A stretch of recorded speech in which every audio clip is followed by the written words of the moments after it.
Salut à tous, on se retrouve pour une nouvelle vidéo et c'est une vidéo WWE News. Donc pour cette vidéo, nous aurons 5 news dans le même épisode. Et donc on commence avec la première news qui est que Raw réalise sa pire audience de l'histoire.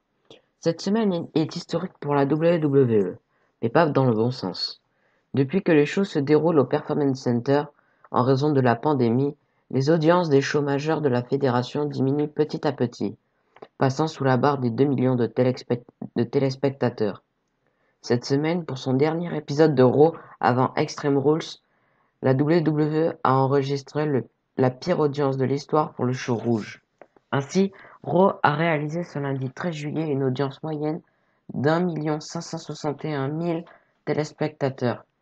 La semaine dernière, c'était 1 687 000 téléspectateurs qui avaient regardé le show en moyenne. C'est donc la première fois que Raw atteint de tels chiffres depuis 1993. La situation actuelle n'aide évidemment pas, en espérant que la WWE arrivera à remonter ces chiffres. Donc ça c'était tout pour la première news, on va passer à la deuxième news. Donc la deuxième news, c'est que ce dimanche lors d'Extreme Rules, Drew McIntyre défendra le titre de la WWE qu'il détient depuis WrestleMania 36 contre un certain Dolph Ziggler. Ce dernier doit choisir la stipulation de la rencontre et l'annoncera lors du show. Or, la fédération semble avoir accidentellement spoilé cette stipulation sur ses réseaux sociaux. En effet, une image de l'affiche Drew McIntyre contre Dolph Ziggler circule actuellement. Il s'agirait d'une publicité d'Extreme Rules sur Facebook. Jusque-là, tout va bien. Petit hic, cependant, une stipulation est indiquée sur cette affiche. C'est un Table Sliders and Chairs match, soit un TLC match.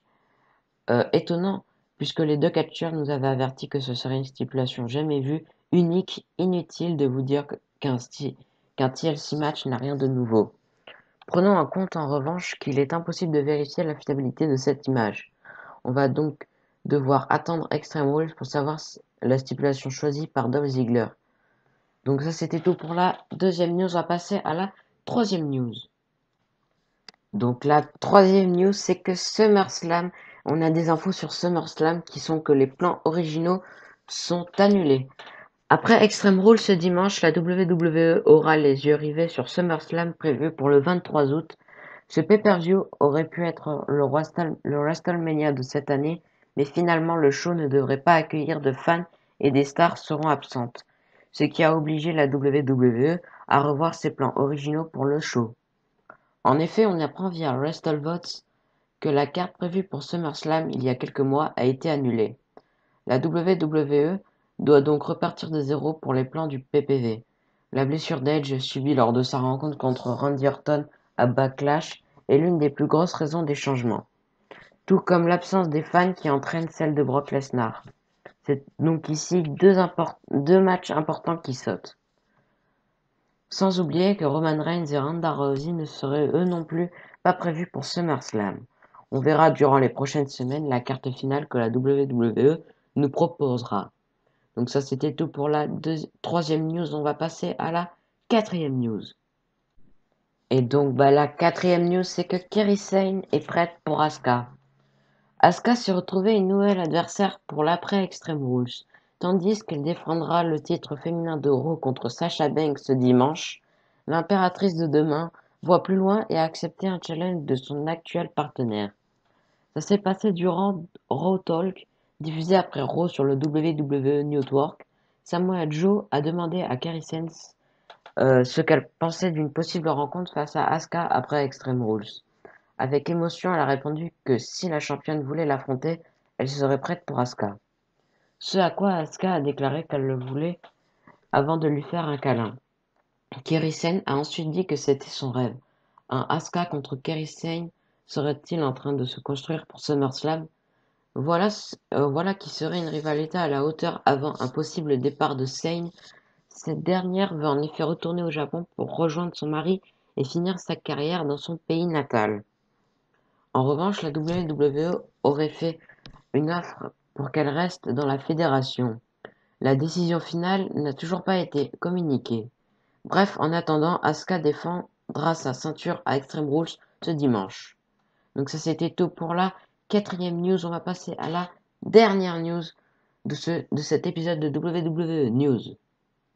Et donc la dernière news, c'est que CM Punk ne serait pas à la AEW à cause d'un manque de passion.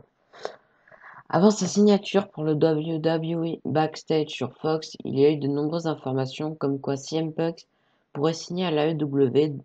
De son côté, Punk avait expliqué qu'il n'y avait aucune offre réelle mis à part un échange par SMS.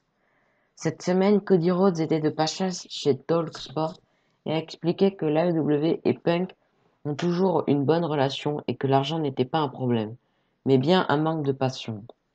Oui, il y a eu des négociations, il a demandé un bon montant d'argent et Punk vaut un bon montant d'argent.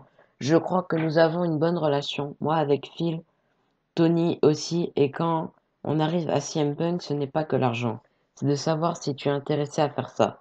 Car l'échelle salariale devient beaucoup plus justifiable si tu es vraiment intéressé par ce que nous faisons à la vitesse qu'on le fait. Et encore, ce n'est pas spécifique à lui.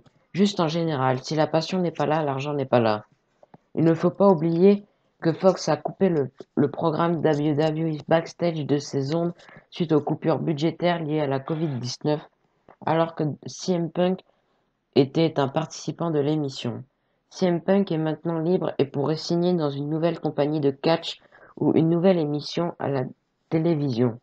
Suite à ces propos de Cody, on constate que l'AEW a un grand budget pour signer des catcheurs, mais que la passion est un facteur très important avant de signer n'importe qui. Donc ça c'était tout pour la dernière news et donc on va se retrouver pour un prochain épisode bientôt car là pour moi je n'ai plus de news. Donc là c'était WWE Fan et donc abonnez-vous.